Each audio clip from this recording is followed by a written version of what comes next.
Hello, welcome to the Abellion podcast. For today's episode, we have Brian Hassler with us here again, CEO of Abellion. Hello, Brian. Hey, Jake. And as always, I'm Jake Fox, your host.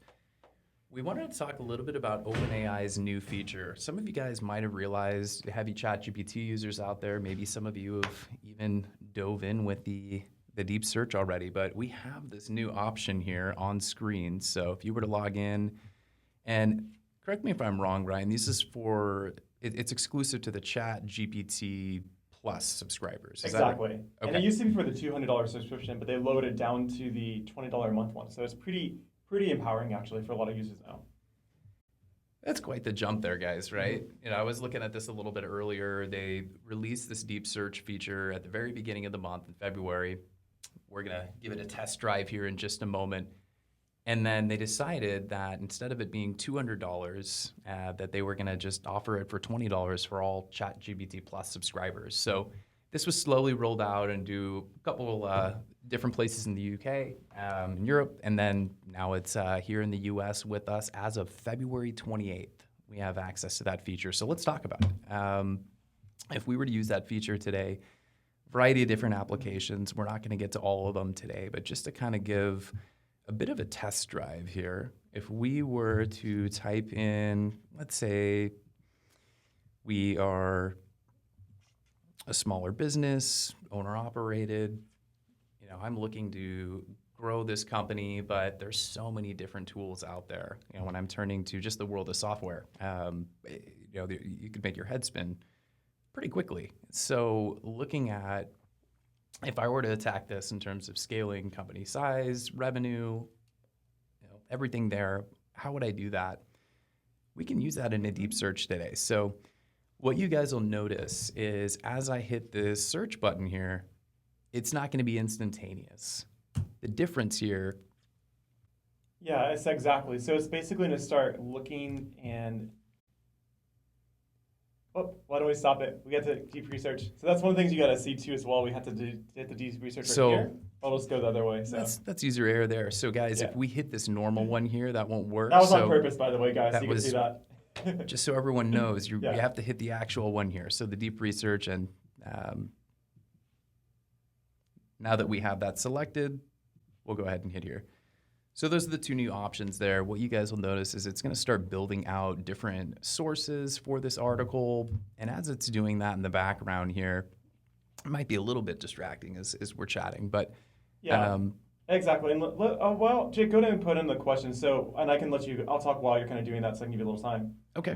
But essentially, what it does, it's pretty powerful. So picture like a small business owner, right? They need to get a lot of stuff done. They don't have a lot of time. They can actually use this to at least get a baseline, of what they want to accomplish.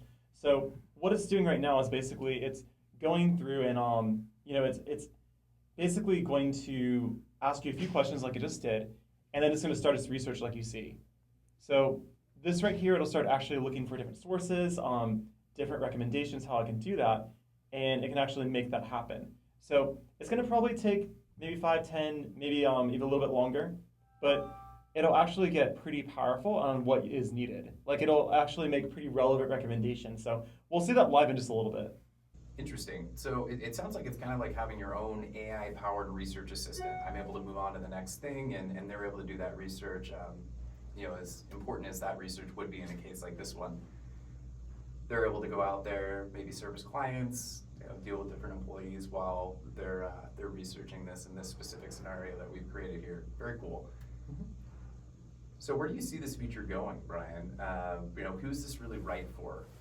Yeah, so this is going to be really, honestly, especially small business owners really being able to utilize their time efficiently, right? If I want to have a marketing strategy, if I just wanted to cite sources as well for something that's been replicated, maybe I'm even trying to enter a new market, right, as a small business owner, and I want to have it do recommendations for how I can accomplish that. This will be really powerful for that. In addition as well, if you have a business analyst with a company or someone who's working on a marketing strategy, this is a really good base that can kind of give you a good foundation of what you could do. And now it's not going to always be like perfect, but the cool thing is that you can see it is pulling different sources right now, right? So it kind of looks across online, looks across all its knowledge, and makes those best of industry recommendations. So you get at least a good baseline of what's going on without having to do like hours of Google searches, which is really cool. That is pretty cool. And I think if I were to, kind of comment on where it's going right now, we could take that first step, like you talked about, for creating a market analysis. It's not going to be, the market analyses that you put on your superior's desk as the final product, but it's a great start. I see this definitely applying to, many researchers. Think of business analysts, even legal research. Being able to look up things like case law. That's just imagine having cited sources exactly. in contrast with the experience that we had before. One of the things that I always kind of chuckle about with AI is if it doesn't have enough guidelines, especially in just regular search mode there, it makes me feel pretty good about myself when it starts talking about accomplishments that I've had that I haven't come anywhere near close to. It's very kind in that way. So this sounds like it's putting a little bit more of a safeguard on the type of, not necessarily a safeguard, but a better data quality, in a few words. And then they're showing receipts as well, which is the most important part exactly. in terms of sites. Yeah, that's been a huge issue, is like hallucination. So that's why you can see here is actually it goes through and it cites its sources. So when it's making a factual recommendation, like this is like what usually happens, or this is how you do this, like some kind of fact, it's actually citing that as a source.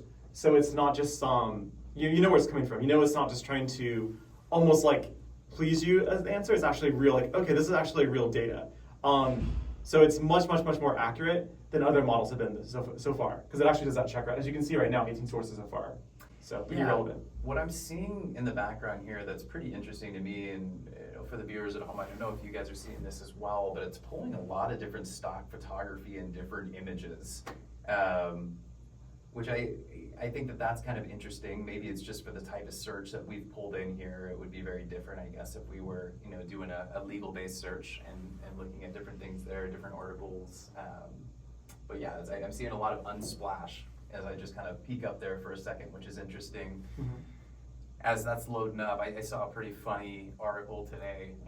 It's actually in the elevator. It was like one of those old newspaper articles, whereas the cartoon with literally just the two different sides, and it was saying, hey, the numbers are up. We're getting so much interaction engagement on our AI generated posts.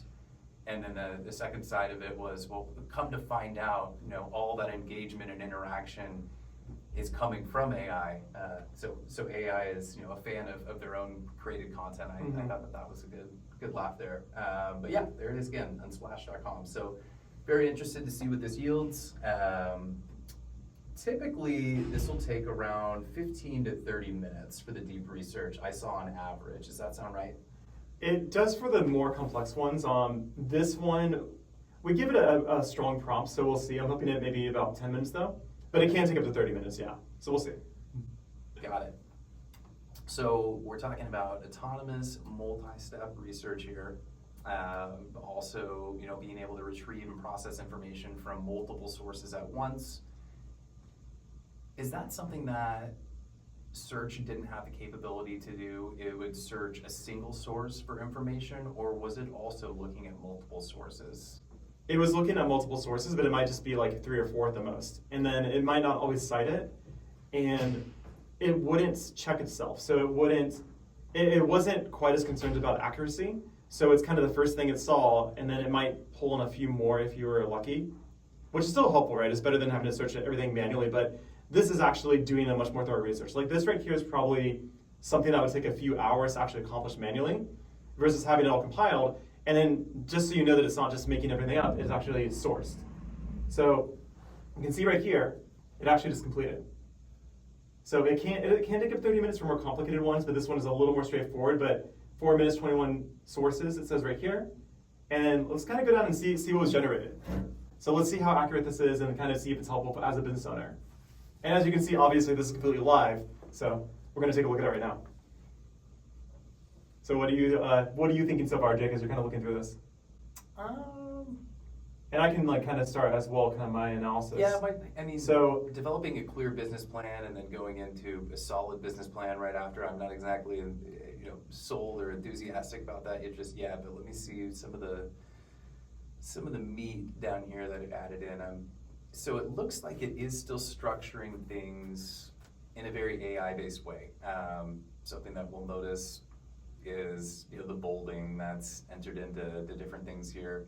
That might be a setting in the future that you're allowed to toggle off as just kind of out of the box formatting from GPT. That would be interesting. But as we're looking through here, trademark and analysis, competitive analysis, I would expect that these sections would be a little bit longer, would be my initial instinct there. But I mean, nonetheless, very impressive for, we've been here maybe 10 minutes and we have, and that's another difference here, guys, like not just the sources and, looking at, multiple different sources. It's also, the ability to pull in images. It's able to pull in a number of other pieces here that just, if I were to type in this type of thing into search, let's look at what it would give us back on that side. I'm not going to get the images. I'm not going to get something that is this thorough. So, the key thing to take away here is we're trading, speed for depth and quality. Before lightning fast, you get an immediate response. We live in a world today where we want instant gratification. I don't know what kind of word I was trying to create there. So having something that's instantaneous has been important to us, but then we get to the point where we want to have the conversation about how to make it better, and that's exactly what. And let's check out the sources too. So that's pretty interesting, isn't it? The first one. That's kind of cool. Is pulling that how to grow a reading business 125. So you can kind of see it's like you could do this manually with a Google search, but it's also pulling in relevant for your business specifically and incorporating these recommendations in here, which is really cool. That's a good point. We were looking at some of that Unsplash stuff that scared me. It's kind of filtered that noise out and gave us stuff that's completely relevant. And what's great about it, I mean, this is how to grow a roofing business in 2025. Like how more on the nose can you get? This isn't something that was written in 2006. That's pretty incredible. So taking this exact same prompt, guys, I'm just going to go right back up to the top. I want to see what we get from just regular search. So remember we had our two toggles that I kind of fumbled on earlier down here. We're going to hit search and hit search, our up arrow there. So what's interesting, since I did it in the same search thing here, and this is actually a question, Brian, I'm not sure of. Have I already trained this model here with this other data? It's going to use both, yeah. So it has a memory of it, so it'll look at kind of what you asked them previously as well. So it's kind of cheating a little bit because it's pulling in a little bit of data, in that example. Yeah, so not a fair head-to-head. We probably should have done the regular search one first, but that's also another good point there, guys. If you don't need deep research, I'm glad that we got to this side of it. I've been reluctant to use it, not because of how great it is, but it is limited to 10 searches. So, keep that in mind. Is it 10 searches per month? Per month, yeah. Okay, so at least it's per month. It's not like lifetime. So you chat. It's not like a Genie wish, no, it's per month, yeah. Okay, cool. No rollover minutes there? No. Okay. So yeah, I would use it, to speak. I'd be like very intentional how to use it though. That's what I would do. Okay.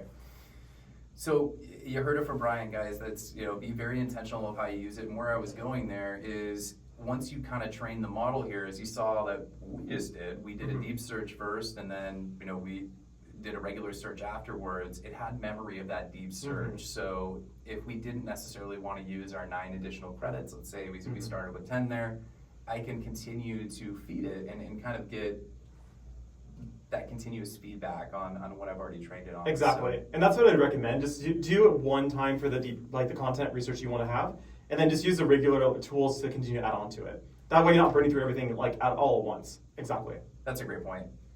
Well, I think we covered what we wanted to cover in today's session. Looking forward to the next one. Thank you for tuning in, and we'll see you next time. Yep. Try it out, guys. Thank you so much.